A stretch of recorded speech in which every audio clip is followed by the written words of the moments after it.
Hari itu adalah hari Jumat. Sebuah hari yang biasanya membawa kelegaan bagi Rania. Pekerjaannya sebagai seorang arsitek di sebuah firma konsultan di bilangan Jakarta Selatan seringkali menguras energi mentalnya, dan akhir pekan adalah janji istirahat yang selalu ia nantikan. Namun, hari ini berbeda. Ia sengaja mengambil cuti setengah hari, tiba di rumah mereka yang terletak di sebuah klaster perumahan modern di kawasan Grand Galaxy City, Bekasi, jauh lebih awal dari biasanya. Rumah itu adalah buah dari kerja keras mereka berdua. Sebuah desain minimalis tropis yang sebagian besar merupakan hasil pemikiran Rania sendiri. Setiap sudutnya terasa personal. Sebuah bukti nyata dari 7 tahun pernikahan mereka yang, setidaknya di permukaan, tampak kokoh dan membahagiakan. Bima, suaminya, masih dalam perjalanan pulang dari kantornya di pusat kota. Ia seorang manajer penjualan di sebuah perusahaan distributor barang konsumsi, pekerjaan yang menuntutnya untuk selalu tampil prima, ramah, dan tentu saja, sering bepergian. Rania melirik jam dinding di ruang tengah. Pukul 3 sore. Bima mungkin akan terjebak macet di tol Cikampek. Seperti biasanya. Ada cukup waktu untuk melakukan kejutan kecil yang sudah ia rencanakan. Semalam, Bima mengeluh betapa lelahnya ia dan betapa mobilnya sudah terasa tidak nyaman karena terlalu kotor. Rania, didorong oleh rasa sayangnya, memutuskan untuk membersihkan mobil SUV hitam milik Bima sebagai hadiah kecil penyambut akhir pekan. Dengan semangat, ia mengganti pakaian kerjanya dengan kaos oblong dan celana pendek yang nyaman. Ia mengambil seperangkat alat pembersih mobil dari gudang kecil di samping garasi, vakum portable, beberapa kain mikrofiber, cairan pembersih interior, dan semir dashboard. Aroma kopi yang baru diseduh masih samar-samar tercium di udara, sisa dari ritual paginya, tetapi kini pikirannya sepenuhnya terfokus pada misinya. Garasi mereka cukup luas untuk 2 mobil, tetapi mobil Rania sedang berada di bengkel untuk servis rutin, menyisakan ruang yang lapang untuknya bergerak di sekitar mobil Bima. Ia memulai dari bagian dalam. Pintu mobil dibuka lebar-lebar, membiarkan udara sore yang sedikit panas masuk. Rania mulai dengan menyedot debu dari karpet mobil. Ia melakukannya dengan teliti, menggeser vakum ke setiap sudut, di bawah kursi, dan di sela-sela rel tempat duduk. Ia menemukan beberapa remah biskuit, beberapa struktur lama, dan 1 koin Rp1.000 yang tergeletak di dekat tuas persneling. Hal-hal sepele yang menjadi bagian dari kehidupan sehari-hari mereka. Ia tersenyum kecil. Setelah karpet bersih, ia beralih ke bagian dashboard dan konsol tengah. Dengan kain mikrofiber yang sudah disemprot cairan pembersih, ia mulai mengelap permukaan plastik dan panel kayu dengan gerakan memutar yang lembut.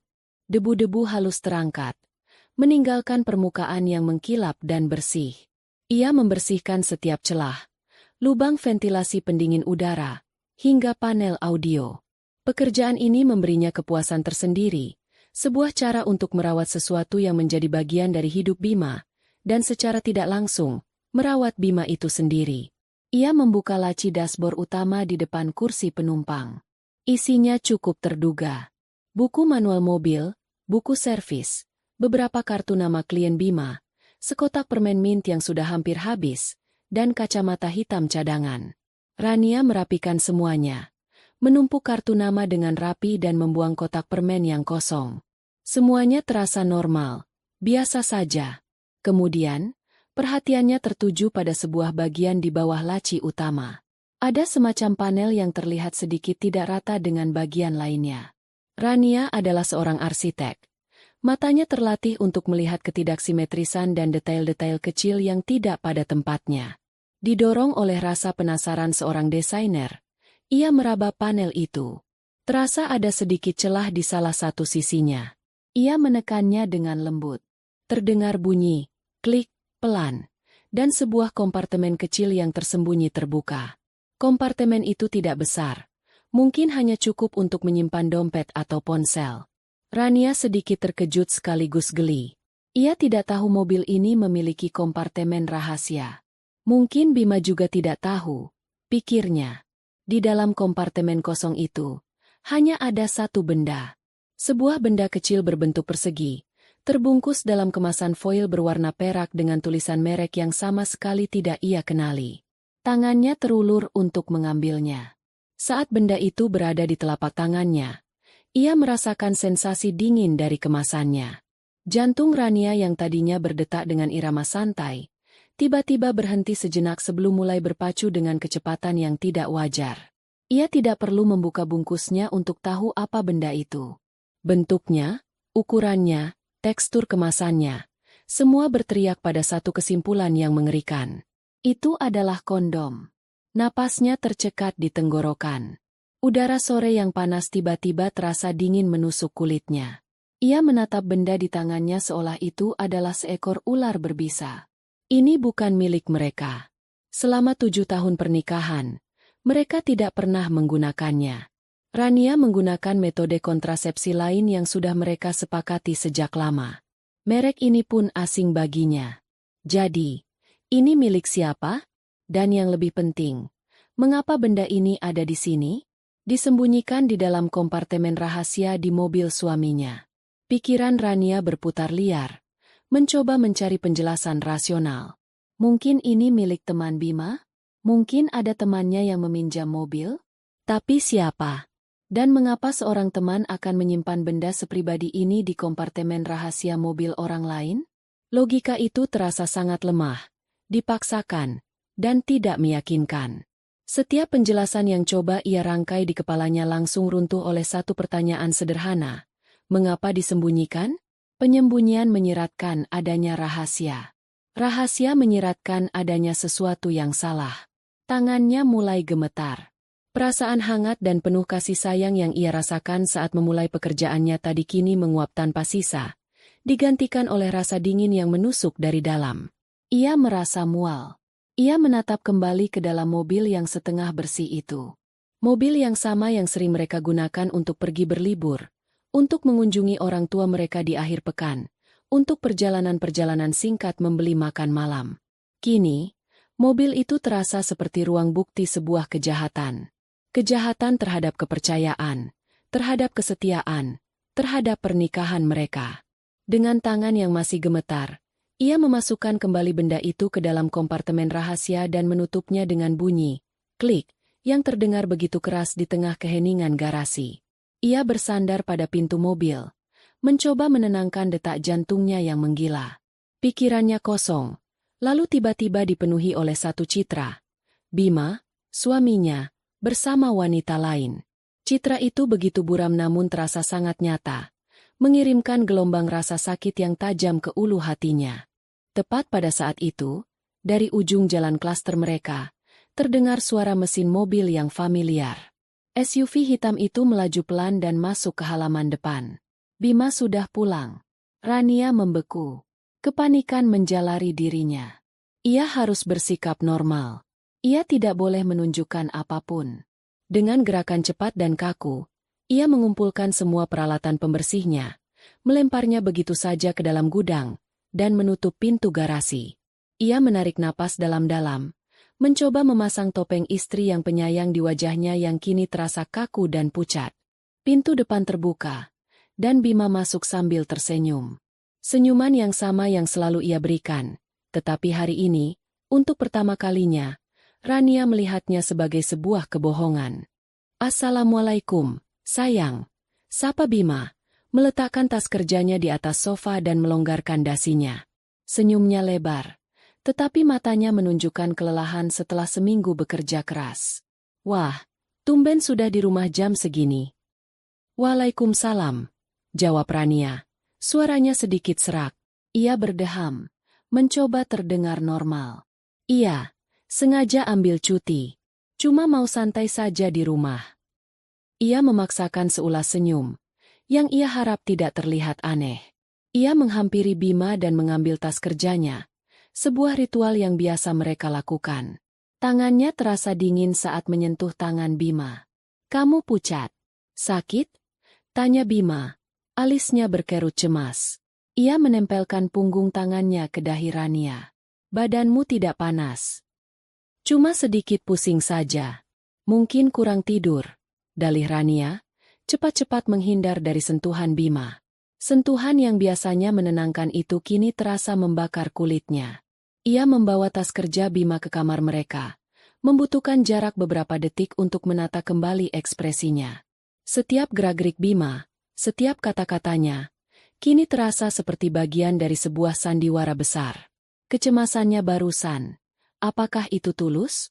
Ataukah itu hanya bagian dari peran suami yang perhatian?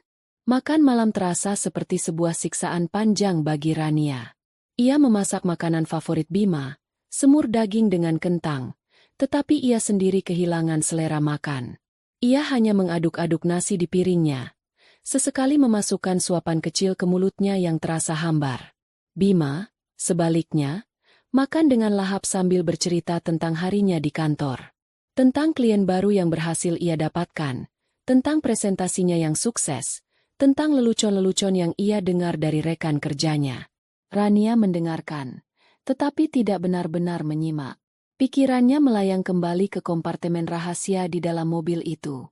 Benda kecil di dalam kemasan foil perak itu seolah membakar lubang di benaknya. Siapa? Kapan? Di mana? Pertanyaan-pertanyaan itu terus berputar seperti kaset rusak. Dan si Doni itu benar-benar lucu. Dia salah kirim email penawaran ke bos besar. Kacau sekali kantor hari ini. Bima tertawa.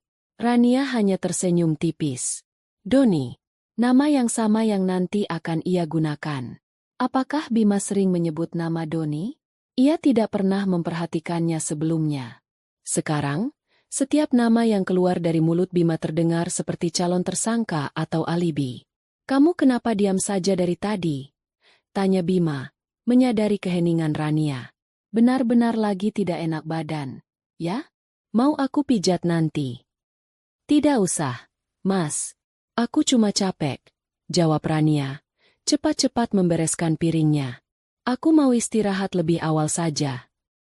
Malam itu, di dalam kamar tidur mereka yang nyaman dengan pendingin udara yang sejuk, Rania merasa seperti berada di dalam tungku api. Ia berbaring memunggungi Bima, berpura-pura sudah tertidur. Tak lama kemudian, ia mendengar dengkuran halus dari suaminya. Bima tertidur dengan begitu mudah, begitu pulas, seolah tidak ada beban apapun di dunia ini. Kedamaian Bima terasa seperti sebuah penghinaan bagi Rania. Bagaimana bisa pria ini tidur begitu nyenyak sementara dunianya baru saja hancur berkeping-keping? Kegelapan kamar menjadi layar proyektor bagi ketakutan dan kecurigaan Rania. Ia mulai memutar ulang memori beberapa bulan terakhir, mencari kepingan-kepingan puzzle yang mungkin telah ia abaikan. Sekarang, dengan penemuan di mobil sebagai lensanya, semua hal yang tadinya tampak normal kini terlihat janggal dan mencurigakan. Pertama, perjalanan dinas Bima yang semakin sering. 3 bulan lalu, Bima harus pergi ke Surabaya selama 3 hari.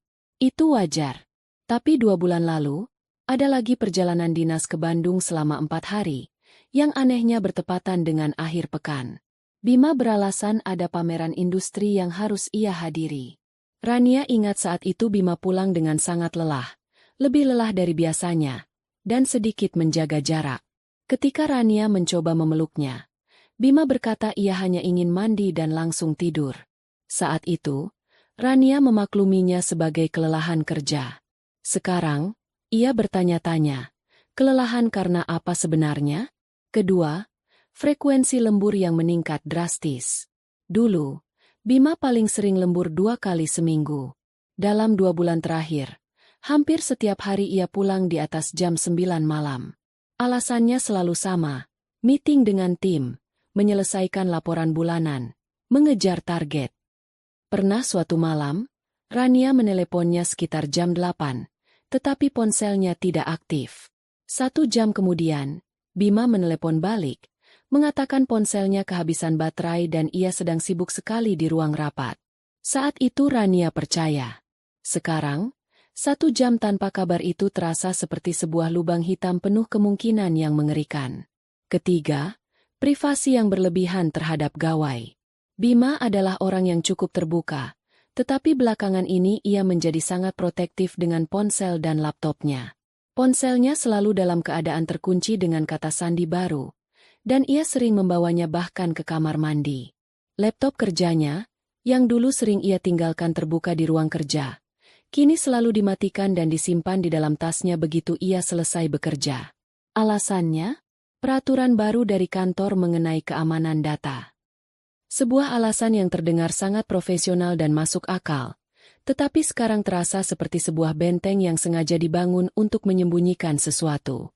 Rania membalikkan badannya, menatap punggung suaminya dalam kegelapan. Rasa sakit, marah, dan pengkhianatan bergejolak di dalam dadanya.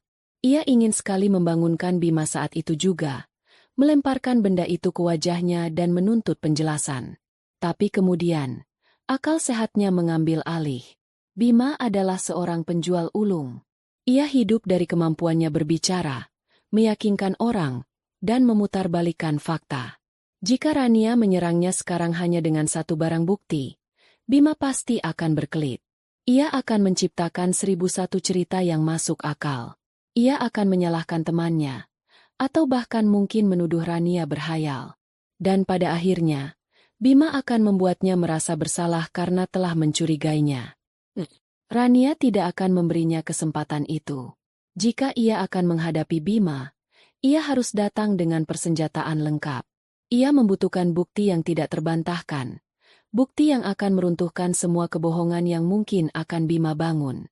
Malam itu, di tengah keheningan kamar tidurnya, Rania membuat sebuah keputusan dingin. Ia akan menjadi detektif di dalam rumahnya sendiri. Ia akan mengumpulkan bukti, satu persatu, dengan sabar dan teliti. Benih curiga yang ditanam oleh benda kecil di dalam dashboard mobil itu kini telah berakar kuat di hatinya. Dan ia tahu, mulai besok, pernikahannya tidak akan pernah sama lagi. Ia akan mencari kebenaran, tidak peduli seberapa menyakitkan kebenaran itu nantinya. Pagi hari datang dengan suasana yang aneh. Rutinitas yang biasanya terasa nyaman dan otomatis kini dipenuhi oleh ketegangan yang hanya dirasakan oleh Rania. Saat ia menyiapkan sarapan di dapur mereka yang menghadap ke taman kecil, setiap suara terasa lebih tajam.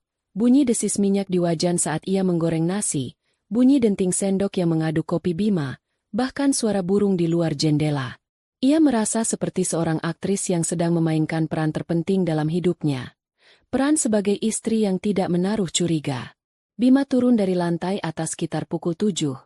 Sudah rapi dengan kemeja biru lengan panjang dan celana bahan berwarna gelap. Ia tampak segar. Seolah tidur nyenyaknya telah menghapus semua jejak kelelahan. Ia tersenyum pada Rania. Senyum yang sama seperti 1000 pagi sebelumnya. Pagi, sayang. Wangi sekali nasi gorengnya. Sapanya. Lalu mengecup pipi Rania sekilas. Ciuman itu membuat Rania bergidik. Tetapi ia berhasil menahannya agar tidak terlihat. Pagi, Mas. Duduklah, sudah hampir siap. Jawabnya. Suaranya diusahakan terdengar ceria. Mereka duduk berhadapan di meja makan. Bima mulai menyantap nasi gorengnya dengan antusias. Sementara Rania hanya meminum teh hangatnya perlahan. Otaknya bekerja keras menyusun strategi. Ia sudah merencanakan ini sepanjang malam. Pertanyaannya harus dilontarkan dengan cara yang paling alami, paling tidak mengancam, seperti sebuah obrolan ringan di sela-sela sarapan. Ia harus memberinya jalan keluar yang mudah, sebuah alibi yang bisa ia pegang, hanya untuk melihat apakah Bima akan mengambilnya. Ini adalah tes pertamanya. Rania menunggu hingga Bima selesai makan dan sedang menikmati kopinya. Momen itu adalah saat Bima paling santai. Oh iya, Mas. Rania memulai. Nadanya dibuat sepelan mungkin, seolah baru teringat sesuatu. Kemarin waktu aku iseng-iseng bersihin mobilmu, aku sekalian buang sampah-sampah struktol itu. Kayaknya ada barang temanmu yang ketinggalan deh di laci dashboard. Ia sengaja menggunakan kata, laci dashboard, bukan, kompartemen rahasia. Ini adalah bagian dari tesnya. Jika benda itu bukan miliknya, ia mungkin akan bertanya, laci yang mana? Jika itu miliknya, ia akan tahu persis di mana letaknya tanpa perlu bertanya lebih lanjut. Bima mengangkat kepalanya dari cangkir kopi. Matanya bertemu dengan mata Rania. Selama sepersekian detik yang terasa sangat panjang, Rania melihatnya. Sebuah kilatan panik yang cepat, pupil matanya yang sedikit melebar, dan rahangnya yang mengeras sesaat. Reaksi itu begitu cepat, begitu halus, sehingga orang yang tidak memperhatikannya dengan saksama pasti akan melewatkannya. Tapi Rania melihatnya. Ia melihat kepanikan itu dengan sangat jelas. Lalu, dalam sekejap, topeng itu kembali terpasang. Bima tersenyum santai, meletakkan cangkirnya di atas meja. "Oh ya? Laci yang mana? Barang apa memangnya?" tanyanya. Jantung Rania berdebar. Bima bertanya, "Apakah Rania salah menilai?" "Di laci depan itu," jawab Rania, tetap tenang. "Aku tidak lihat jelas sih. Cuma bungkus kecil begitu. Warnanya perak. Mungkin punya si Doni? Katanya kalian kemarin dulu sempat makan siang bareng di mobil, kan?" Rania menawarkan nama Doni sebagai umpan. Sebuah alibi yang siap pakai. Keheningan sesaat. Bima tampak berpikir. Tetapi Rania tahu ia tidak sedang mencoba mengingat. Ia sedang merangkai kebohongan. "Oh, itu," seru Bima. Tawanya terdengar sedikit dipaksakan. Iya, aku ingat sekarang. Pasti punya si Doni itu. Anak itu memang suka sembarangan kalau menaruh barang. Payah betul." Rania merasakan dingin menjalari tulang punggungnya. Bima mengambil umpan itu. Ia tidak bertanya lagi seperti apa bentuk bungkusnya. Ia tidak menunjukkan rasa penasaran sama sekali. Ia langsung mengkonfirmasi cerita yang ditawarkan Rania, bahkan menambahinya dengan detail tentang kelakuan Doni. "Terlalu mudah. Terlalu cepat. Benar punya dia." Rania mendorong sedikit lagi, ingin melihat seberapa jauh Bima akan berbohong. "Iya, 100%. Dia kemarin sempat cerita habis beli sesuatu. Mungkin itu barangnya," kata Bima dengan sangat yakin. Ia lalu menyesap kopinya lagi, seolah percakapan itu sudah selesai. "Tidak usah dipikirin, sayang. Buang saja kalau mengganggu. Nanti biar aku yang omelin dia. Makasih ya sudah bersihin mobil. Kamu memang istri paling baik." Kebohongan itu sempurna, rapi, meyakinkan, dan ditutup dengan pujian untuk mengalihkan perhatian. Tapi bagi Rania, setiap kata dari Bima adalah paku yang menancap di peti mati kepercayaan mereka. Bima tidak hanya berbohong, ia melakukannya dengan sangat ahli. Ia tidak ragu sedikit pun mengorbankan nama temannya untuk menutupi jejaknya. Rania hanya mengangguk pelan, menunduk menatap cangkir tehnya yang sudah dingin. "Iya, nanti aku buang," jawabnya lirih. Sarapan pun selesai. Bima bangkit dari kursinya, mengambil tas kerjanya, dan menghampiri Rania untuk berpamitan. Ia mengecup kening Rania, seperti yang selalu ia lakukan setiap pagi. "Aku berangkat dulu ya. Hati-hati di rumah.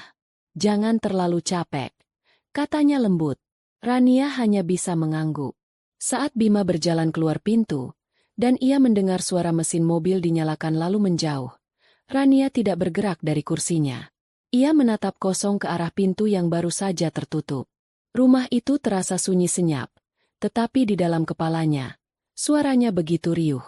Tes pertama sudah selesai, dan hasilnya lebih buruk dari yang ia bayangkan. Suaminya adalah seorang pembohong. Sebuah fakta yang kini tidak bisa lagi ia sangkal. Benda di dalam mobil itu adalah milik Bima, dan ia berselingkuh. Kini tidak ada lagi kata, "mungkin," atau "barangkali." Yang ada hanyalah kepastian yang menyakitkan. Perasaan sedih yang tadinya mendominasi kini mulai bercampur dengan amarah. Kemarahan pada Bima yang telah mengkhianatinya, dan kemarahan pada dirinya sendiri karena telah begitu buta selama ini. Sandiwara pagi ini telah menguatkan tekadnya. Ia tidak akan berhenti di sini. Ia akan membongkar semuanya sampai ke akar-akarnya. Ia ingin tahu siapa wanita itu. Sejak kapan ini terjadi? Seberapa dalam kebohongan ini telah merusak pernikahan mereka? Pertanyaan pagi itu telah dijawab dengan kebohongan pertama. Dan Rania tahu, ini hanyalah awal dari rentetan kebohongan lain yang akan ia ungkap. Setelah Bima berangkat kerja, keheningan di rumah itu terasa memekakan. Rania tidak bergerak dari meja makan selama hampir 15 menit. Menatap cangkir tehnya yang sudah dingin seolah di sana ada jawaban atas semua kekacauannya. Kebohongan Bima yang begitu lancar dan meyakinkan di pagi hari tidak mematahkan semangatnya. Sebaliknya, itu justru menyulut api kemarahan yang dingin di dalam dirinya. Ia tidak lagi merasa sedih atau bingung. Kini ia merasa seperti seorang investigator di ambang penemuan besar. Ia tahu di mana harus mencari selanjutnya. Di era digital ini, jejak perselingkuhan jarang sekali bisa dihapus sepenuhnya. Ia berjalan ke ruang kerja di lantai 2. Ruangan itu biasanya menjadi tempat Bima menyelesaikan sisa pekerjaannya di akhir pekan. Di sudut ruangan, di atas meja kayu yang kokoh, tergeletak laptop kerja Bima. Jantung Rania berdebar sedikit lebih kencang. Ia tahu ini adalah pelanggaran privasi yang serius, sebuah garis yang belum pernah ia lewati selama 7 tahun pernikahan mereka. Namun, Bima sudah lebih dulu melewati garis kesetiaan. Rania merasa tindakannya ini adalah konsekuensi yang setimpal. Dengan tangan yang sedikit gemetar, ia membuka penutup laptop itu. Layarnya menyala, menampilkan latar belakang desktop berupa foto pernikahan mereka. Foto di mana mereka berdua tersenyum bahagia, terlihat begitu penuh cinta dan harapan. Pemandangan itu seperti sayatan pisau di hatinya. Ironi yang begitu kejam. Ia mengabaikan rasa sakit itu dan menggerakkan tetikus. Doanya terkabul. Bima, dalam ketergesaannya tadi pagi, lupa mengunci laptopnya. Napas Rania tercekat. Ini adalah kesempatannya. Ia harus bergerak cepat. Tidak tahu kapan Bima mungkin memiliki alasan untuk pulang lebih awal. Hal pertama yang ia buka adalah aplikasi perpesanan yang terhubung dari ponsel Bima. Ia memeriksa daftar obrolan utama. Semuanya tampak normal. Obrolan dengan rekan-rekan kerja, grup keluarga, dan beberapa grup hobi. Tidak ada nama yang mencurigakan. Tidak ada percakapan yang aneh. Bima cukup pintar untuk tidak menyimpan bukti di tempat yang mudah terlihat. Rania hampir menyerah pada aplikasi itu ketika sebuah ide melintas di benaknya. Folder arsip. Tempat di mana pengguna bisa menyembunyikan percakapan dari daftar utama tanpa harus menghapusnya. Jarinya terasa dingin saat ia mengklik ikon kecil bertuliskan, diarsipkan. Dan di sanalah ia menemukannya. Hanya ada satu percakapan di dalam folder itu. Sebuah nama yang belum pernah ia dengar sebelumnya. Clara. Tanpa foto profil. Hanya inisial, C, dengan latar belakang berwarna ungu. Hati Rania mencelos. Dengan jari yang gemetar, ia mengklik percakapan itu. Ratusan pesan langsung membanjiri layar. Sebuah kronik rahasia dari pengkhianatan suaminya. Ia menggulir ke atas, mencoba mencari awal dari percakapan itu. Tanggalnya menunjukkan 3 bulan yang lalu. Rania mulai membaca. Setiap kata terasa seperti racun yang meresap perlahan ke dalam aliran darahnya. Clara, Mas Bima, makasih ya buat traktirannya tadi. Gak enak sama yang lain. Bima, santai saja, Clar. Anggap saja bonus buat kerja bagus kamu di proyek kemarin. Clara, hehe, bisa saja Mas. Kapan-kapan kita makan lagi ya? Berdua saja tapi. Bima, boleh. Atur saja waktunya. Percakapan awal yang tampak polos itu perlahan berubah menjadi lebih personal dan genit. Mereka mulai berbicara di luar jam kerja, saling mengirim foto makanan, mengomentari kegiatan masing-masing. Lalu, Rania menemukan percakapan dari tanggal di mana Bima mengaku harus lembur sampai larut malam. Clara, aku sudah di kafe biasa. Kamu di mana? Mas? Bima. OTW. Sayang. Tadi ada telepon mendadak dari bos. Sebentar lagi sampai. Kata itu melompat dari layar dan menampar Rania dengan keras. Bima memanggil wanita lain dengan sebutan, sayang. Mual kembali menderanya. Dan ia harus menelan ludah berkali-kali untuk menahannya. Ia terus menggulir ke bawah, melewati puluhan pesan genit, lelucon internal, dan emoji hati yang membuat perutnya serasa diaduk. Ia menemukan bukti dari perjalanan dinas ke Bandung. Clara, pamerannya membosankan. Kapan kita bisa kabur? Bima, sabar sedikit. Setelah sesi panel ini selesai, kita langsung ke hotel. Aku sudah siapkan semuanya. Clara, asyik. Nggak sabar. Jadi, perjalanan dinas itu hanyalah kedok. Kelelahan Bima saat pulang bukan karena pekerjaan, melainkan karena menghabiskan akhir pekan bersama selingkuhannya. Rasa marah dalam diri Rania semakin membara, mengubah kesedihannya menjadi energi yang dingin dan tajam. Ia tidak berhenti di situ. Ia membuka peramban web dan memeriksa riwayat penelusuran. Sebagian besar sudah dihapus, tetapi ada beberapa yang tertinggal. Riwayat pencarian untuk restoran romantis di Jakarta Selatan, hadiah untuk wanita usia 20-an, dan yang paling menyakitkan, cara menyembunyikan percakapan di aplikasi pesan. Bima tidak hanya berselingkuh, ia merencanakannya. Ia secara aktif mencari cara untuk menipu Rania. Ini bukan sebuah kesalahan sesaat atau kehilafan. Ini adalah sebuah pengkhianatan yang diperhitungkan dan terstruktur. Langkah terakhir Rania adalah memeriksa email. Kotak masuk utama bersih. Ia langsung menuju folder, trash, atau sampah. Di antara puluhan email promosi dan buletin yang dihapus, matanya menangkap sebuah subjek email dari sebuah situs pemesanan hotel. Konfirmasi reservasi Anda di Villa Puncak.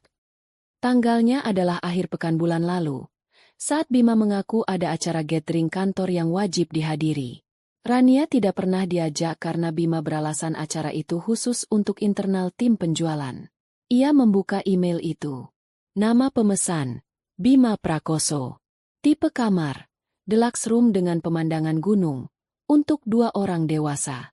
Durasi, 2 malam. Semuanya terpampang jelas dalam warna hitam dan putih.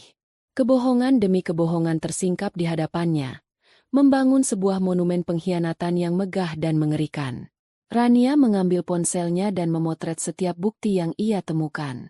Layar laptop yang menampilkan percakapan dengan Clara, riwayat pencarian yang memberatkan, dan email konfirmasi reservasi hotel. Ia memastikan setiap foto jelas dan terbaca. Setelah selesai, ia menutup semua jendela aplikasi, membersihkan riwayat penelusuran terakhirnya sendiri, dan mengunci laptop itu. Ia mengembalikannya ke posisi semula, membuatnya seolah tidak pernah disentuh. Ia berjalan keluar dari ruang kerja itu dengan langkah gontai, lalu duduk di tepi tempat tidur mereka. Ia menatap foto-foto bukti di ponselnya. Wajah suaminya yang tersenyum di foto pernikahan mereka di dinding seberang kini tampak seperti wajah seorang monster. Rasa sakitnya begitu hebat, begitu nyata, tetapi di balik rasa sakit itu, ada sebuah kelegaan yang aneh. Ia tidak lagi berada dalam kegelapan. Ia tidak lagi meraba-raba dalam keraguan. Kini ia punya bukti. Jejak digital yang dingin itu telah memberinya kebenaran yang pahit. Perselingkuhan suaminya kini memiliki nama, waktu, dan tempat. Dan Rania tahu persis apa yang harus ia lakukan selanjutnya. Nama itu terus terngiang di kepala Rania. Clara. Sebuah nama yang sederhana, tetapi kini terasa penuh racun. Setelah seharian penuh bergelut dengan emosi yang campur aduk, amarah, sakit hati, dan sebuah keteguhan hati yang baru ditemukan, Rania memutuskan bahwa mengetahui percakapan saja tidak cukup. Ia harus melihat wajah di balik nama itu. Ia harus tahu siapa wanita yang telah bersekongkol dengan suaminya untuk menghancurkan pernikahan mereka. Malam itu, setelah memastikan Bima sudah tertidur lelap, Rania membawa ponselnya ke ruang keluarga. Ia duduk di sofa dalam kegelapan, hanya diterangi oleh cahaya dari layar ponselnya. Ia membuka aplikasi media sosial, jarinya terasa kaku saat mengetik nama, Clara, di kolom pencarian. Muncul puluhan, bahkan ratusan profil dengan nama yang sama. Ini akan seperti mencari jarum dalam tumpukan jerami. Ia menambahkan nama perusahaan tempat Bima bekerja dalam pencariannya. Hasilnya menyempit, tetapi masih terlalu banyak. Ia mencoba mengingat-ingat detail dari percakapan yang ia baca. Clara pernah menyebut tentang proyek di Cikarang. Rania menambahkan kata Bekasi dan Cikarang dalam pencariannya. Profil yang muncul semakin sedikit. Matanya tertuju pada satu profil. Nama lengkapnya Clara Anindita. Foto profilnya adalah seorang wanita muda, mungkin berusia pertengahan 20-an, dengan rambut panjang bergelombang dan senyum yang percaya diri. Di bio profilnya tertulis, Sales Eksekutif di nama perusahaan Bima. Di bawahnya, ada tautan ke profil profesionalnya di LinkedIn. Jantung Rania berdebar kencang. Ia menemukannya. Dengan perasaan ngeri yang aneh, ia membuka profil itu. Akunnya tidak dikunci. Rania bisa melihat semua unggahannya. Foto-fotonya menampilkan citra seorang wanita muda yang sukses dan menikmati hidup. Ada foto-foto bersama teman-temannya di kafe-kafe mahal, foto liburan di Bali, dan tentu saja, foto-foto yang berhubungan dengan pekerjaan. Rania menggulir ke bawah dengan napas tertahan. Ia merasa seperti seorang penguntit, tetapi ia tidak bisa berhenti. Ia harus tahu. Ia harus melihat. Lalu, ia menemukannya. Sebuah unggahan dari 3 bulan yang lalu. Foto Clara sedang berdiri di depan sebuah podium dengan logo perusahaan Bima di belakangnya, memegang sebuah piala kecil. Keterangannya berbunyi, "Terima kasih atas penghargaan, Best Sales Newcomer." Sebuah awal yang baik. Terima kasih untuk semua dukungan, terutama untuk mentorku, Mas Bima Prakoso. Bima bahkan ditandai dalam foto itu. Rania mengklik tanda itu, dan ia melihat komentar dari akun Bima. Sebuah komentar yang ia tulis saat Rania mungkin sedang duduk di sebelahnya, tidak menyadari apa-apa. "Selamat, Clar. Kamu memang pantas mendapatkannya. Terus bersinar." Komentar itu disertai dengan emoji tepuk tangan dan bintang. Terlihat seperti dukungan seorang atasan kepada bawahannya. Tetapi kini Rania tahu ada makna tersembunyi di baliknya. Ia kembali ke profil Clara dan terus menggulir. Ia menemukan foto dari pameran industri di Bandung. Clara berfoto bersama beberapa rekan kerjanya. Di salah satu foto, Bima tidak ada. Tetapi di foto lain, sebuah swafoto yang diambil oleh Clara, wajah Bima muncul di latar belakang, sedang berbicara dengan seseorang, tetapi matanya melirik ke arah kamera Clara dengan senyum tipis yang penuh arti. Sebuah pesan rahasia yang hanya mereka berdua yang mengerti. Rania terus mencari. Hatinya semakin hancur dengan setiap gesekan jarinya di layar. Dan kemudian, ia menemukan bukti yang paling memuakan. Sebuah foto yang diunggah sekitar sebulan yang lalu. Foto dari acara makan malam tim penjualan di sebuah restoran Jepang terkenal di Sumarekon Mall Bekasi. Rania ingat malam itu. Bima bilang acara itu wajib dan akan selesai larut malam. Itu adalah foto grup. Semua orang tersenyum ke arah kamera. Bima berdiri di barisan belakang, tepat di belakang Clara. Bagi orang awam, tidak ada yang aneh. Tetapi mata arsitek Rania yang terlatih untuk detail menangkapnya dengan jelas. Tangan kanan Bima tidak berada di sisinya atau di belakang punggungnya sendiri. Tangannya berada di punggung Clara, tetapi posisinya terlalu rendah, bukan di pinggang, melainkan di lekukan punggung bawahnya. Sebuah sentuhan yang intim, posesif, dan sama sekali tidak pantas untuk seorang atasan kepada bawahannya di depan umum. Jari-jarinya tampak mencengkeram kain blus Clara dengan lembut. Napas Rania tercekat. Dunia di sekelilingnya seakan berputar. Itu dia. Bukti fisik. Meskipun hanya dalam sebuah foto. Bukti bahwa hubungan mereka bukan hanya sekadar obrolan genit di dunia maya. Mereka memiliki kedekatan fisik. Sentuhan itu adalah sentuhan seorang kekasih. Bukan rekan kerja. Rania merasa gelombang kemarahan yang begitu hebat hingga membuatnya gemetar. Mereka melakukannya di depan umum, di kota tempat ia tinggal, di mal yang sering ia kunjungi bersama Bima. Mereka telah mempermalukannya tanpa ia sadari. Ia merasa begitu bodoh, begitu naif.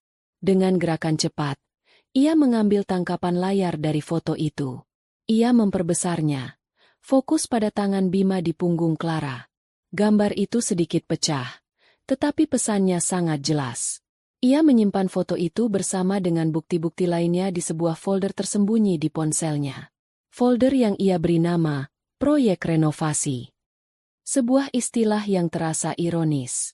Ia memang sedang merencanakan sebuah renovasi besar-besaran, renovasi seluruh hidupnya. Ia mematikan ponselnya dan duduk dalam kegelapan untuk waktu yang lama. Wajah Clara kini terpatri di benaknya. Wajah muda yang cantik, senyum percaya diri, dan mata yang tampak ambisius. Wanita ini bukan korban yang lugu. Ia tahu Bima sudah menikah.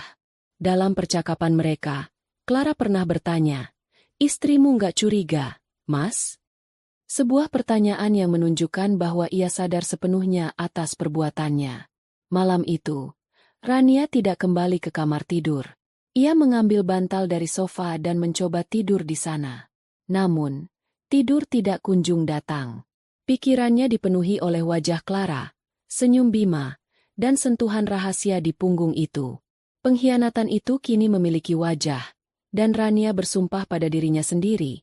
Ia tidak akan membiarkan wajah itu tersenyum puas lebih lama lagi. Pertarungan ini bukan lagi hanya tentang Bima, tetapi juga tentang wanita yang dengan sadar telah membantu menghancurkan rumah tangganya. Selama 2 hari berikutnya, Rania hidup seperti robot. Ia berangkat kerja, menyelesaikan tugasnya dengan efisiensi yang dingin, pulang ke rumah, dan memasak makan malam. Ia berbicara dengan Bima hanya jika diperlukan, menjawab pertanyaan dengan 1 atau 2 kata. Ia membangun dinding es di sekelilingnya, sebuah benteng pertahanan untuk menahan gejolak emosi di dalam dirinya. Setiap kali Bima mencoba untuk bersikap mesra atau bertanya apa yang salah, Rania hanya akan beralasan sedang banyak pikiran karena proyek di kantor. Ia tahu ia tidak bisa terus seperti ini. Bukti yang ia kumpulkan sudah lebih dari cukup.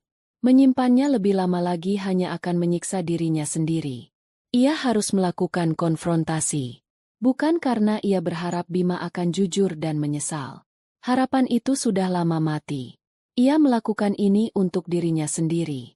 Ia perlu melihat wajah Bima saat dihadapkan pada kebohongannya yang telanjang. Ia perlu mendengar dengan telinganya sendiri bagaimana suaminya akan mencoba berkelit dari bukti yang tak terbantahkan. Ini adalah langkah terakhir sebelum ia mengambil keputusan final. Rabu malam, Rania memutuskan, adalah waktunya. Ia pulang kerja lebih awal dan menunggu Bima. Ia tidak memasak makan malam. Ia tidak menyalakan lampu di ruang keluarga, membiarkan ruangan itu temaram, hanya diterangi oleh lampu taman dari luar jendela. Ia duduk di sofa, diam seperti predator yang menunggu mangsanya. Ponselnya, yang berisi semua amunisi digitalnya, tergeletak di atas meja kopi di hadapannya. Sekitar pukul 8 malam, Bima pulang. Ia masuk rumah dan langsung merasakan atmosfer yang aneh. Assalamualaikum. Gelap sekali. Sayang, lampunya mati? Tanya Bima. Suaranya menggema di ruangan yang sunyi. Waalaikumsalam. Duduk. Jawab Rania. Suaranya datar dan dingin. Bima terkejut mendengar nada bicara Rania. Ia menyalakan lampu dan melihat istrinya duduk tegak di sofa. Wajahnya tanpa ekspresi. Ada apa ini, Rania? Kamu membuatku takut. Seharusnya kamu yang takut, kata Rania pelan. Ia mengambil ponselnya, membukanya, dan meletakkannya kembali di atas meja. Layarnya menghadap ke Bima. Foto yang terpampang di sana adalah tangkapan layar percakapan mesra antara Bima dan Clara. Bima menatap layar ponsel itu. Wajahnya yang tadinya bingung langsung berubah pucat pasi. Ia membeku selama beberapa detik. Matanya terpaku pada kata-kata yang ia tulis untuk wanita lain. Ini apa? Tanyanya. Suaranya bergetar. Kamu dapat dari mana ini? Kamu membuka laptopku. Fase pertama dimulai. Pengalihan. Bima mencoba mengubah fokus dari kesalahannya menjadi tindakan Rania. Itu tidak penting dari mana aku mendapatkannya, jawab Rania. Suaranya tetap stabil. Yang penting adalah isinya. Jelaskan, Bima. Bima menarik napas, mencoba menguasai diri. Wajahnya yang pucat kini memerah karena amarah yang dibuat-buat. Jelaskan apa? Kamu gila. Kamu meretas privasiku dan sekarang kamu menuduhku? Itu cuma obrolan biasa dengan rekan kerja. Kamu salah paham. Fase kedua, serangan balik dan penyangkalan. Rania tidak bergeming. Ia menggeser layar ponselnya, menampilkan foto dari acara makan malam tim di Sumarekon Mall Bekasi. Ia memperbesar gambar itu, menyorot tangan Bima di punggung bawah Clara. Obrolan biasa? Apakah ini juga sentuhan biasa antar rekan kerja? Bima terdiam melihat foto itu. Ia tidak menyangka Rania akan menemukan bukti sedetail ini. Kepanikannya terlihat jelas di matanya. Tapi dengan cepat, ia kembali memasang topengnya. Ya Tuhan, Rania, kamu sudah benar-benar keterlaluan. Suaranya meninggi. Itu hanya foto grup. Semua orang juga berdekatan kalau foto bareng. Kamu sengaja mencari-cari kesalahan, kan? Apa masalahmu sebenarnya? Disinilah fase ketiga dimulai. Yang paling kejam, gaslighting. Masalahku. Rania tertawa. Tetapi tawa itu terdengar kosong dan penuh kepahitan. Masalahku adalah suamiku menyimpan kondom di kompartemen rahasia mobilnya. Masalahku adalah suamiku berbohong tentang perjalanan dinas dan acara kantor untuk bertemu dengan selingkuhannya. Masalahku adalah suamiku memanggil wanita lain dengan sebutan, sayang. Setiap kalimat yang diucapkan Rania seperti sebuah pukulan, tetapi Bima menangkisnya dengan lihai. Benda di mobil itu sudah kubilang punya Doni.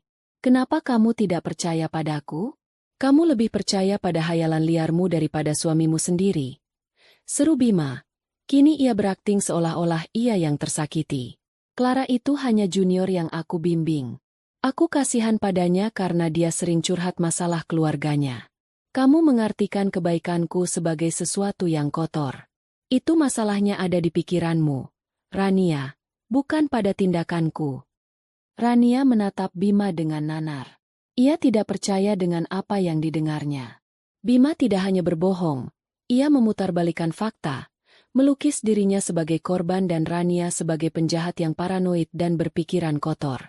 Ia mencoba membuatnya meragukan kewarasannya sendiri. Jadi, ini semua salahku?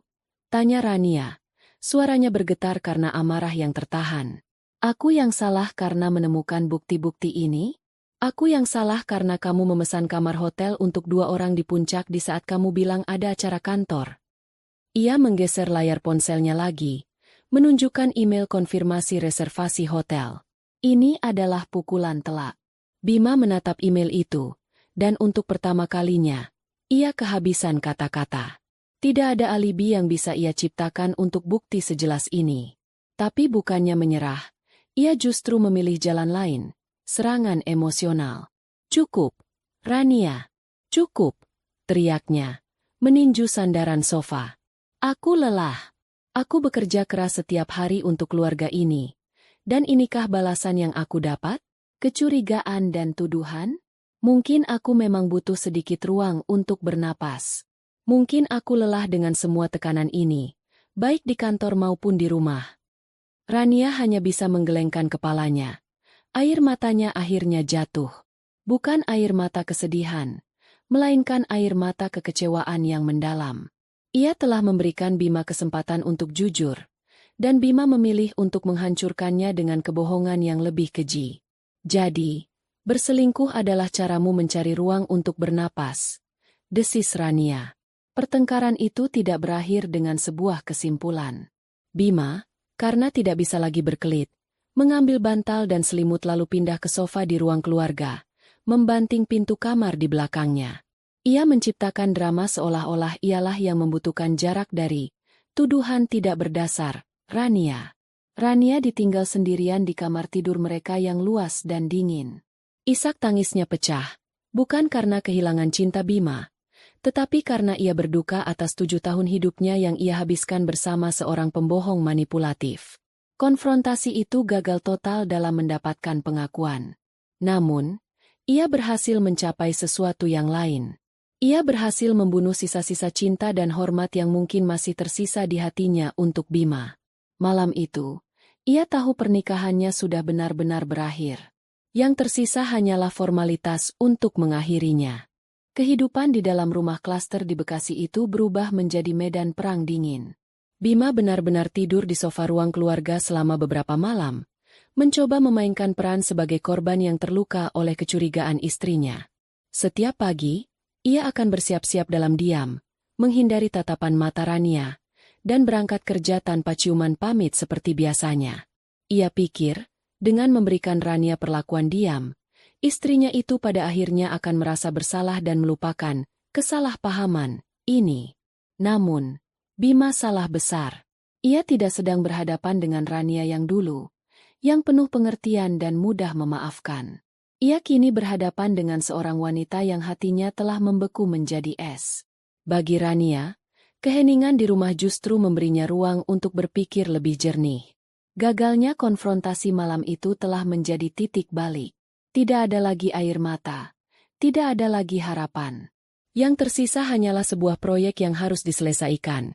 Mengumpulkan semua bukti yang diperlukan untuk mengakhiri pernikahannya dengan cara yang paling bersih dan tak terbantahkan, lalu melanjutkan hidupnya. Ia tidak lagi merasa seperti seorang istri yang dikhianati. Ia merasa seperti seorang arsitek yang sedang merencanakan pembongkaran sebuah bangunan yang fondasinya sudah lapuk. Stres karena kebohongannya terbongkar, meskipun tidak ia akui, mulai membuat Bima ceroboh. Ia tidak lagi serapi dulu dalam menyembunyikan jejaknya. Suatu sore, saat Rania mengumpulkan pakaian kotor, ia menemukan sebuah struk pembayaran dari saku celana kerja Bima. Struk itu berasal dari sebuah kafe kopi yang sedang tren di kawasan Senopati, Jakarta Selatan. Tanggalnya adalah hari Sabtu pekan lalu, hari di mana Bima mengaku pergi futsal bersama teman-teman kantornya di sebuah lapangan di Bekasi Timur. Alis Rania terangkat. Ia tahu persis, tim futsal Bima tidak pernah berlatih di akhir pekan, apalagi di Jakarta. Ia memotret struk itu sebelum membuangnya ke tempat sampah, menambahkan satu lagi kepingan puzzle ke dalam koleksinya. Beberapa hari kemudian, sebuah surat datang. Amplop putih dengan logo bank yang familiar. Itu adalah laporan tagihan kartu kredit gabungan mereka. Biasanya, Bima yang selalu membuka dan mengurus pembayarannya. Rania hampir saja meletakkannya di meja kerja Bima seperti biasa, tetapi sebuah dorongan kuat menahannya.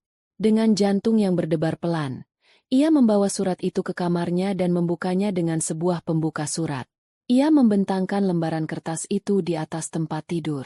Matanya mulai menelusuri daftar transaksi, satu persatu, dengan ketelitian seorang auditor. Transaksi rutin seperti pembayaran tagihan listrik, belanja bulanan di supermarket, dan pengisian bensin, semua tampak normal. Namun, saat ia terus membaca ke bawah, matanya berhenti pada beberapa baris yang janggal. Baris pertama, sebuah transaksi sebesar hampir 2 juta rupiah di sebuah restoran steak mewah di kawasan SCBD, Jakarta. Tanggalnya adalah 3 minggu yang lalu, pada hari Selasa malam. Rania ingat malam itu dengan sangat jelas. Bima meneleponnya dan berkata harus lembur karena ada audit mendadak dan ia mungkin hanya akan makan malam dengan mie instan di kantor. Sebuah kebohongan yang begitu detail. 2 juta rupiah untuk 2 orang. Rania menebak. Jelas bukan untuk makan mie instan sendirian. Baris kedua, yang membuat perutnya serasa melilit. Sebuah transaksi di sebuah toko perhiasan ternama di salah satu mall paling mewah di Jakarta. Jumlahnya signifikan, cukup untuk membeli sebuah kalung emas atau gelang yang bagus. Transaksi itu dilakukan pada hari ulang tahun Clara, tanggal yang Rania temukan saat menelusuri profil media sosial wanita itu. Jadi, Bima tidak hanya memberikan perhatiannya, ia juga menggunakan uang hasil jerih payah mereka berdua untuk menghadiahi selingkuhannya. Ini bukan lagi sekadar pengkhianatan emosional atau fisik. Ini adalah pengkhianatan finansial. Bima telah mencuri dari masa depan mereka bersama untuk membangun fantasinya dengan wanita lain. Rania mengambil sebuah spidol berwarna merah dan dengan tangan yang mantap, ia melingkari transaksi-transaksi mencurigakan itu. Setiap lingkaran merah terasa seperti sebuah vonis. Benang kusut dari kebohongan Bima kini benar-benar terurai di hadapannya, menampilkan sebuah pola pengkhianatan yang sistematis dan tanpa rasa malu. Malam itu, Bima, mungkin karena sudah tidak tahan dengan perang dingin yang berlangsung hampir seminggu, mencoba melakukan gencatan senjata. Ia masuk ke kamar tidur, tidak lagi ke sofa. Rania, panggilnya lembut, mencoba menyentuh bahu istrinya yang sedang membaca buku di tempat tidur. Rania menepis tangan itu tanpa mengalihkan pandangannya dari buku. "Jangan sentuh aku," katanya. Suaranya dingin mematikan. Bima menghela napas. "Sampai kapan kamu mau seperti ini? Aku sudah bilang, kamu hanya salah paham." Rania akhirnya menutup bukunya dan menatap Bima. Tatapannya kosong, tanpa emosi. "Benarkah? Kalau begitu, bisakah kamu jelaskan tagihan makan malam di SCBD saat kamu seharusnya makan mie instan di kantor? Atau hadiah perhiasan yang kamu beli di hari ulang tahun rekan kerjamu itu?" Wajah Bima langsung berubah. Ia tidak menyangka Rania akan memeriksa tagihan kartu kredit. Ia mencoba membuka mulutnya untuk berkata sesuatu, tetapi tidak ada suara yang keluar. Ia terjebak. Rania tidak menunggu jawabannya. Ia meletakkan bukunya, mematikan lampu di sisinya, dan memunggungi Bima. "Keluarlah. Aku mau tidur," usirnya. Malam itu, untuk pertama kalinya, Bima melihat bukan hanya kemarahan di mata Rania, tetapi sesuatu yang jauh lebih menakutkan, ketidakpedulian. Ia sadar bahwa ia tidak hanya telah merusak kepercayaan Rania, tetapi ia telah kehilangan Rania sepenuhnya. Benang yang menghubungkan mereka telah putus, dan ia tidak tahu bagaimana cara menyambungnya kembali. Setelah menemukan bukti pengkhianatan finansial, Rania tahu ia sudah memiliki cukup alasan untuk mengajukan gugatan cerai. Namun, ada satu hal lagi yang mengganjal di hatinya. Ia ingin mendengar pengakuan itu dari sumbernya langsung. Ia ingin Clara, wanita yang telah dengan sadar masuk ke dalam pernikahannya, tahu bahwa ia ketahuan. Rania tidak ingin balas dendam dengan cara yang kotor. Ia hanya menginginkan satu bukti final, sebuah pilar terakhir untuk membangun kasusnya yang tak terbantahkan. Rencana itu terbentuk di benaknya selama beberapa hari. Rencana yang berani dan sedikit berisiko, tetapi ia harus melakukannya. Ia membeli sebuah kartu SIM prabayar baru dan membuat akun email baru dengan nama samaran. Ia kemudian membuat sebuah profil profesional palsu di sebuah platform pencarian kerja, memposisikan dirinya sebagai seorang headhunter atau perekrut dari sebuah perusahaan konsultan sumber daya manusia fiktif. Targetnya, Clara Anindita. Rania menunggu waktu yang tepat. Pada hari Jumat siang, saat jam istirahat kantor, ia mengirimkan sebuah pesan kepada Clara melalui platform tersebut. Pesannya dirancang agar terlihat profesional dan menarik. "Selamat siang, Ibu Clara Anindita. Saya, nama samaran, dari Sinergi Rekrutama. Profil dan pencapaian Anda di nama perusahaan Bima menarik perhatian kami. Salah satu klien kami, sebuah perusahaan multinasional di bidang yang sama, saat ini sedang mencari seorang manajer penjualan junior dengan potensi seperti Anda. Apakah Anda terbuka untuk sebuah diskusi singkat mengenai peluang ini?" Seperti yang Rania duga, umpan itu langsung disambar. Clara, yang ambisius dan mungkin sudah merasa pantas untuk mendapatkan posisi yang lebih tinggi, membalas pesannya dalam waktu kurang dari 15 menit. "Selamat siang. Terima kasih atas ketertarikan Anda. Tentu, saya terbuka untuk berdiskusi lebih lanjut." Rania mengatur sebuah panggilan telepon untuk sore itu juga. Jantungnya berdebar kencang saat ia mempersiapkan diri. Ia duduk di dalam mobilnya yang terparkir di basemen kantornya sendiri, memastikan tidak ada yang mengganggunya. Ia mengaktifkan aplikasi perekam suara di ponselnya. Tepat pada waktu yang ditentukan, ia menelepon nomor yang diberikan oleh Clara. "Selamat sore," dengan Clara Anindita berbicara. Terdengar suara seorang wanita yang ceria dan percaya diri di seberang sana. "Selamat sore, Ibu Clara. Saya, nama samaran, yang menghubungi Anda tadi," jawab Rania. Suaranya dibuat sedikit lebih berat dan formal. Percakapan dimulai dengan basa-basi standar. Rania menanyakan tentang pekerjaan Clara saat ini, tanggung jawabnya, dan target-target yang berhasil ia capai. Clara menjawab semua pertanyaan itu dengan antusias, sesekali membanggakan prestasinya. Lalu, Rania mulai mengarahkan percakapan ke target utamanya. "Saya lihat di profil Anda menyebut Bapak Bima Prakoso sebagai mentor Anda. Beliau pasti seorang atasan yang sangat mendukung, ya?" tanya Rania dengan nada santai. Terdengar tawa kecil dari Clara. "Oh, Mas Bima lebih dari sekadar mentor. Dia sangat baik dan sangat suportif dalam banyak hal. Dialah yang benar-benar melihat potensi saya di sini." Ada nada bangga dan sedikit sombong dalam suaranya. "Itu bagus sekali," lanjut Rania. "Dukungan atasan sangat penting untuk pengembangan karir. Apakah beliau juga mendukung rencana jangka panjang Anda?" Disinilah Clara melakukan kesalahan fatalnya. Mungkin karena terlalu bersemangat dengan tawaran pekerjaan baru atau karena ingin menyombongkan hubungannya, ia menjadi terlalu terbuka. "Tentu saja. Kami punya rencana kami sendiri," sebenarnya, kata Clara. Suaranya sedikit merendah seolah berbagi rahasia. Dia berjanji akan memberikan banyak hal untuk saya setelah dia menyelesaikan beberapa masalah pribadinya. Anda tahu, lah. Rania merasakan darahnya mendidih, tetapi ia berhasil menjaga suaranya tetap tenang. Saya mengerti. Sebuah perusahaan yang baik tentu menghargai karyawannya dengan baik pula. Misalnya, saya dengar ada rumor bahwa atasan Anda baru-baru ini membelikan sebuah hadiah yang sangat bagus untuk salah satu anggota timnya yang berprestasi. Sebuah kalung, mungkin. Rania menahan napas. Ini adalah tembakan dalam kegelapan, berdasarkan transaksi di toko perhiasan yang ia temukan. Keheningan sesaat di seberang sana, lalu disusul oleh tawa genit Clara. Wah, kabar cepat juga ya tersebarnya. Anda pasti punya banyak sumber di dalam, katanya, jelas merasa tersanjung. Iya, benar. Sebuah kalung yang sangat cantik, dengan liontin berinisial C. Katanya sih, C, untuk Clara, masa depan dia. Selesai. Itulah pengakuan yang Rania butuhkan. Sebuah pernyataan jelas yang menghubungkan hadiah perhiasan yang dibeli dengan uang keluarga mereka langsung kepada Clara, lengkap dengan janji-janji masa depan. Wow, itu sangat mengesankan, kata Rania. Suaranya tetap datar meskipun hatinya bergemuruh. Baik, Ibu Clara, terima kasih banyak atas waktu Anda. Tim kami akan mempelajari informasi ini dan akan menghubungi Anda kembali minggu depan.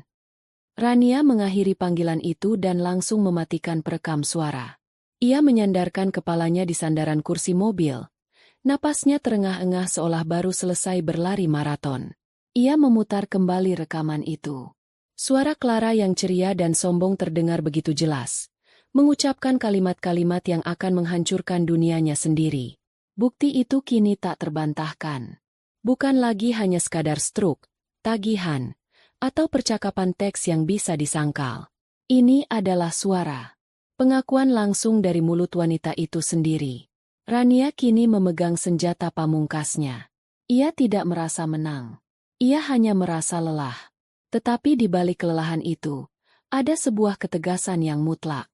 Permainan ini sudah berakhir. Dan ia yang akan menentukan babak finalnya. Rania tidak lagi terburu-buru. Dengan bukti final di tangannya, ia bergerak dengan ketenangan yang menakutkan. Ia menghabiskan akhir pekan itu dengan merencanakan langkah terakhirnya. Saat Bima sedang pergi di hari Sabtu, mengaku ada urusan pekerjaan yang Rania tahu adalah kebohongan. Rania mengemasi barang-barangnya ke dalam 2 koper besar. Bukan semua barangnya, hanya yang paling penting. Pakaian, dokumen pribadi, laptop, dan beberapa benda kenangan dari keluarganya. Rumah yang pernah ia bangun dengan cinta itu kini terasa asing, dan ia siap untuk meninggalkannya. Senin malam. Rania memilih hari itu sebagai hari eksekusi. Ia menunggu Bima pulang kerja. Tidak ada lagi suasana temaram atau dramatis. Lampu ruang keluarga menyala terang. Ruangan itu bersih dan rapi, tetapi terasa dingin dan steril seperti ruang tunggu di rumah sakit. Di atas meja kopi kaca, Rania telah menata semuanya dengan presisi seorang arsitek. Di sebelah kiri, terbentang laporan tagihan kartu kredit yang sudah ia tandai dengan spidol merah. Di tengah, sebuah salinan cetak dari email konfirmasi pemesanan kalung berinisial C, yang ia dapatkan setelah berhasil masuk lagi ke akun email Bima yang tidak lagi dijaga ketat. Di sebelah kanan, ponselnya tergeletak, siap memutar rekaman suara. Bima masuk rumah sekitar pukul 8:30 malam. Ia tampak lelah dan sedikit terkejut melihat Rania menunggunya dengan tenang di sofa tunggal, tidak seperti biasanya. Matanya lalu tertuju pada pameran kecil di atas meja kopi. Wajahnya langsung kehilangan warna. Ia tahu apa artinya ini. Rania, aku. Bima memulai. Suaranya lemah. Duduk, potong Rania. Nadanya tidak mengizinkan adanya bantahan. Bima duduk dengan kaku di sofa di seberang Rania. Ia menatap kertas-kertas di atas meja seperti seorang terdakwa menatap bukti kejahatannya. Rania tidak mengatakan apa-apa lagi. Ia hanya menunjuk tumpukan kertas itu dengan dagunya. Baca. Perintahnya singkat. Lalu, Ia mengambil ponselnya dan menekan tombol putar. Suara ceria Clara langsung memenuhi keheningan ruangan. Iya, benar. Sebuah kalung yang sangat cantik, dengan liontin berinisial C. Katanya sih, C, untuk Clara, masa depan dia. Rekaman itu terus berputar, tetapi Bima tidak lagi mendengarkan. Ia menundukkan kepalanya dalam-dalam, bahunya merosot. Tidak ada lagi penyangkalan, tidak ada lagi kemarahan yang dibuat-buat, tidak ada lagi gaslighting. Hanya ada kekalahan mutlak. Karisma seorang manajer penjualan yang ulung itu menguap tak bersisa, meninggalkan sosok pria yang hancur dan menyedihkan. Setelah rekaman selesai, keheningan kembali menyelimuti. Bima mengangkat kepalanya. Matanya merah dan berkaca-kaca. Rania, aku minta maaf. Bisiknya, suaranya pecah. Aku salah. Aku benar-benar menyesal. Tolong, beri aku satu kesempatan lagi. Aku akan perbaiki semuanya. Aku akan tinggalkan dia. Aku mohon. Ia mulai terisak. Sebuah pemandangan yang mungkin akan meluluhkan hati Rania beberapa minggu yang lalu. Tapi tidak lagi. Rania menatap suaminya yang menangis itu tanpa ekspresi. Hatinya tidak merasakan apa-apa. Tidak ada iba. Tidak ada kemarahan, hanya kekosongan. Permohonan maaf itu datang terlalu terlambat. Penyesalan itu hanya muncul karena ia tertangkap basah. Rania berdiri. Ia menatap lurus ke mata Bima. Tidak ada lagi yang perlu dibicarakan. Katanya, suaranya datar, dingin, dan final. Semua sudah jelas. Ia berhenti sejenak, membiarkan kata-katanya meresap. Siapkan surat-suratmu. Aku ceraikan kamu. Kalimat itu diucapkan tanpa getaran, tanpa keraguan. Itu bukan sebuah ancaman. Itu adalah sebuah keputusan. Sebuah vonis. Wajah Bima berubah dari penyesalan menjadi kengerian murni. Ia sepertinya baru sadar bahwa ini adalah akhir yang sesungguhnya. Ia hendak berdiri, mungkin untuk memohon lagi, untuk memegang tangan Rania, tetapi tepat pada saat itu, ponselnya yang tergeletak di sampingnya berdering dengan nada yang keras dan mendesak. Bima ragu-ragu, tetapi dering itu tidak berhenti. Dengan tangan gemetar, ia meraih ponselnya. Nama yang tertera di layar adalah Doni, teman kerjanya. Halo, Don. Jawab Bima dengan suara serak. Rania tidak peduli. Ia berbalik dan berjalan menuju kamar tidur, di mana kopernya sudah menunggu. Namun, ia berhenti di ambang pintu saat mendengar suara Bima yang meninggi dalam kepanikan. Apa? Di mana? Bagaimana kondisinya? Rania menoleh sedikit. Ia melihat Bima berdiri dengan wajah pucat pasi. Ponsel menempel erat di telinganya. Kecelakaan? Ya Tuhan. Oke, aku segera ke sana. Bima menutup telepon. Tangannya jatuh lemas ke sisinya. Ia menatap Rania dengan tatapan kosong dan putus asa. Clara. Bisiknya. Clara kecelakaan mobil di tol Cikampek. Dia sedang dalam perjalanan. Katanya mau menemuiku. Kondisinya kritis. Karma. Kata itu melintas di benak Rania. Bukan sebagai sebuah kemenangan, melainkan sebagai sebuah keniscayaan yang mengerikan. Di saat Bima kehilangan pernikahannya, di saat yang sama ia dihadapkan pada konsekuensi lain dari perbuatannya. Alam semesta seolah menagih semua utangnya sekaligus pada satu malam. Rania menatap Bima untuk terakhir kalinya. Pria itu tampak hancur, terbelah antara harus mengejar istrinya yang akan pergi atau berlari ke rumah sakit untuk menemui selingkuhannya yang sedang sekarat. Rania tidak mengatakan apa-apa lagi. Ia berbalik, masuk ke kamar, menarik kedua kopernya, dan berjalan keluar dari rumah itu tanpa menoleh ke belakang. Saat ia menutup pintu depan di belakangnya, ia meninggalkan Bima sendirian di tengah reruntuhan kehidupan yang telah ia bangun dan hancurkan sendiri. 6 bulan berlalu sejak malam yang menghancurkan sekaligus membebaskan itu. Langit Bekasi tidak lagi terasa menyesakkan bagi Rania. Ia tidak melarikan diri dari kota itu. Sebaliknya, ia merebutnya kembali sebagai miliknya. Rumah klaster yang pernah menjadi saksi bisu kebahagiaan palsu dan pengkhianatan menyakitkan itu telah berhasil ia jual. Prosesnya berjalan lebih cepat dari yang ia duga. Dengan bukti-bukti yang ia miliki, posisi tawarnya dalam proses perceraian sangat kuat. Bima, yang saat itu sedang kalut dan tertekan dari segala arah, tidak banyak memberikan perlawanan. Ia menyetujui semua tuntutan Rania, termasuk pembagian harta Gonogini yang sebagian besar berpihak pada Rania sebagai kompensasi atas kerugian finansial dan imaterial yang ia derita. Rania kini tinggal di sebuah apartemen modern di pusat kota Bekasi, tidak jauh dari Sumarekon Mall. Sebuah ironi yang sengaja ia pilih. Ia tidak ingin trauma membuatnya menghindari tempat-tempat yang pernah ternoda oleh kebohongan Bima.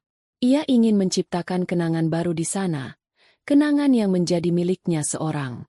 Dari balkon apartemennya di lantai 17, ia bisa melihat kerlip lampu kota di malam hari, sebuah pemandangan yang memberinya rasa damai, bukan lagi kesepian. Firma arsitektur tempatnya bekerja memberinya dukungan penuh. Atasannya, seorang wanita parubaya yang bijaksana, memberinya cuti beberapa minggu setelah perceraian untuk menata kembali hidupnya. Ketika Rania kembali, ia disambut dengan sebuah proyek besar yang menantang, mendesain sebuah galeri seni kontemporer di Jakarta. Pekerjaan itu menyita seluruh perhatian dan energinya, menjadi terapi terbaik yang bisa ia harapkan.